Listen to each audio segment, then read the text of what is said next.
Welcome back to Turf Talk World Champion Edition. Vance, the Keeneland sale's going on now, so people looking for hopeful world champions with this year's yearlings and a bona fide world champion. She won the Breeders' Cup. She won at Royal Ascot. Tepin is back Saturday at Woodbine. We'll start with the potential, though. The yearlings, Kelly Riley, a great piece looking back at last year's $1 million yearlings. Some of them not even named. If I recall correctly, I don't think there's a winner yet. Still early in the 2-year-old year, but surprising to me that not one of them has made a mark. Yeah, it sometimes takes a while for these flashy 7-figure yearlings to do well, come back and win early as a juvenile, but give them time. I'm sure we'll see several of them by the end of this year. All right, now you told me sales aren't your sweet spot. Hopefully this doesn't put you on the spot, though. But when it comes to sales prices, you do have some experience looking at sales, knowing what horses cost.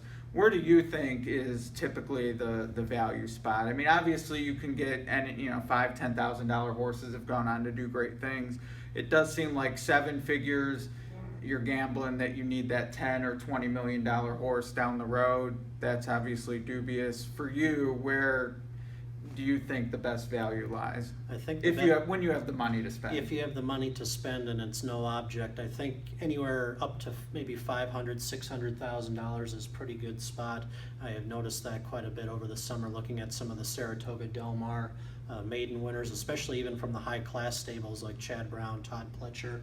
And these are not necessarily ones they buy at the yearling sales, but also at the 2-year-old sales earlier in the spring. That if you can get one for $400,000, $500,000, $600,000 and they're ready to run, later in the year, right off the bat, it seems like a pretty good value to me. Yeah, and to me, I mean, yeah, it's 4 mouths to feed, but to me, $250 even. It's like, how often are those horses not that much better than the million? Even the ones that are grade 1 at the $1 million plus level, there's just a certain ceiling horses have, and to me, you've seen it reached at the $250,000 and $500,000 level, as you mentioned. It is interesting though, and it's auction, so it's depending on who's bidding and what kind of pockets they have when they go at it.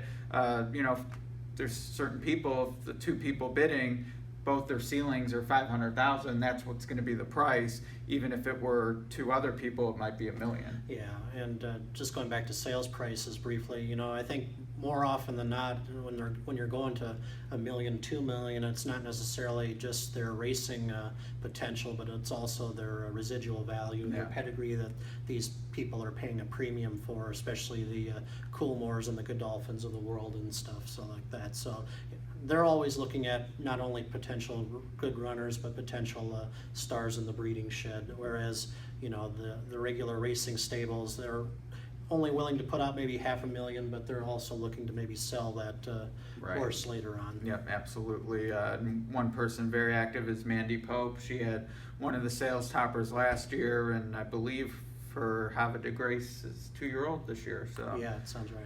That would be a homebred, but she has hopefully a lot to look forward to given the money she's put into it. So we'll be tracking that. And Kelly Riley has a great piece. We'll put the link in the comments. I'm ashamed. I didn't realize we'd be talking about this. Just sort of came up as I was thinking about what's going on this week. I wish I knew what Tepin sale price was, because that would make a good segue to Tepin, who is running in the Woodbine Mile on Saturday. And certainly looking at the potential field at her best, it's tough to see her losing, without some circumstance. But she is off the plane, so to speak, from Royal Ascot, missed a targeted start. And granted, they pulled the plug relatively early. It's not like it was the week of and they said they were going to wait. But missed Saratoga. Word about how she was training, but lately it's been glowing. And, she'll be 1 or 2 to 5. To me, it's more, I'm looking forward to seeing it. Tough to see how I'll bet it, though. Yeah, for me, looking at the prospective field on this Monday, it just doesn't look like anybody can really challenge her among the prospective field. She's just displayed her class all over the world. Canada will be something a little bit new, a 1-turn mile for her. She's done the straight mile. Of course, she's done the 2-turn mile many, many times, but of the prospective field, I've looked at like Mukayev, who was recently third in the Juddmonte International at York behind Arc Favorite Postponed. He's obviously got a lot of class behind him, and to me, he looks like the biggest potential upsetter in the field. But knowing what we know about her, what she's done against males all over the world, it's very hard to go against her at 2 to 5.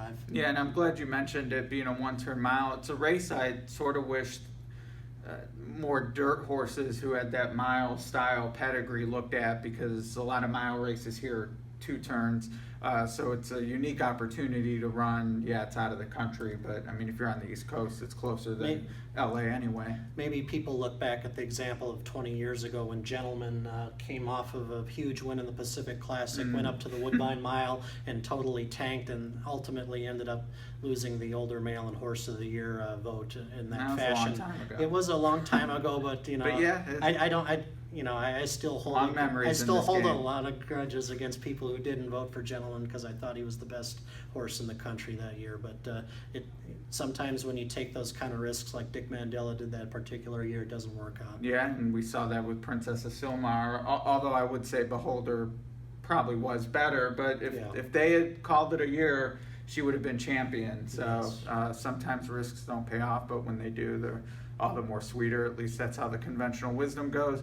Big weekend at Woodbine, 2-year-old stakes on Sunday. Grade 1 Northern Dancer supporting the Woodbine Mile card. All eyes certainly on Tepin, though. If she were to win, I'm anticipating a statement race. Really, she's running against herself in reputation. For Horse of the Year, she'll need some losses in the Breeders' Cup, and she'll really need to be electrifying in these final 2 races. Yeah, and I think with Keeneland coming up next month, that's kind of our home track with Mark Casse. Hopefully they'll choose the Shadwell Turf Mile, which is worth $1 million over the First Lady as her final Breeders' Cup Mile prep.